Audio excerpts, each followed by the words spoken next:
Ya-anuncia el Special Event Head del Zamboanga Hermosa Festival 2016, Christian Olasiman, durante el press conference na City Hall en Antes-Aga, que el Secretario del Departamento de Turismo si Wanda Tulfo Teo amo el huésped de honor durante el main program del fiesta mañana.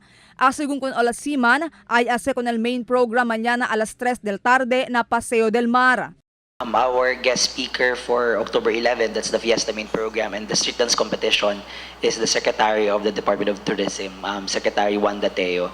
Earlier, we, I think, informed the public that she won't be available given she has a trip to South Korea, but I think that was canceled to make way for Zamboanga City, and we're happy about that.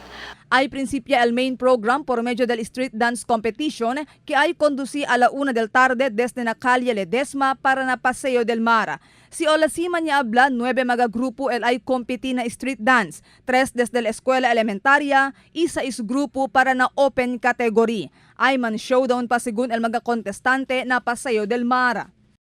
The street dance will kick off at 1 o'clock in the afternoon from the City Fire Station all the way to Paseo del Mar. At the Paseo del Mar, we will have the street dance final showdown. Mientras tanto, ihabla el Deputy Station Commander del Police Station 11, Police Chief Inspector Albert Santa Teresa, kay in place ya el moro de seguridad para implementar sila mañana. Según con Santa Teresa, ay implementa sila mañana estricto moro de seguridad na magakalye, donde ay pasa el street dance hasta na Paseo del Mar. Ay asisti según na Police Station 11, el mga personajes del Bureau of Fire Protection, Task Force Zamboanga, Zamboanga City Public Safety Company, Maritime, PNP SAF, CHPG, CDRRMO. The sector personnel must be in the venue 2 hours before the activity. They will face about to the spectators. Avoid using cell phone while on duty. Ensure 5 meters or more distances from each other. Must know their roles and their obligations. Report any unusual observation to the sector supervisors. Enforce the law without fear or favor. Avoid talking with their new friends and be on post listed in the details.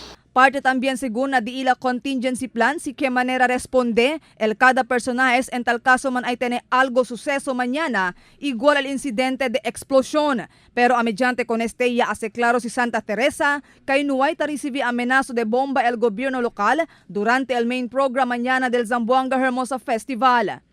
Parte lang kaldel di aton contingency plan. So el pinakamo ganita, hindi may nablabin alto ket pero el siya pagkunta-kunta lang to. El pinaka-pirmi kita ta sucede el bombing.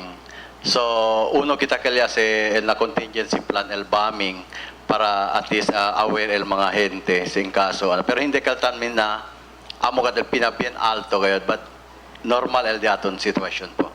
Fuera con el estricto moro de seguridad que hay implementa mañana el autoridad y habla si Santa Teresa kay preparado ya también el diila plano para manejar con el tráfico na Casco del Pueblo mañana.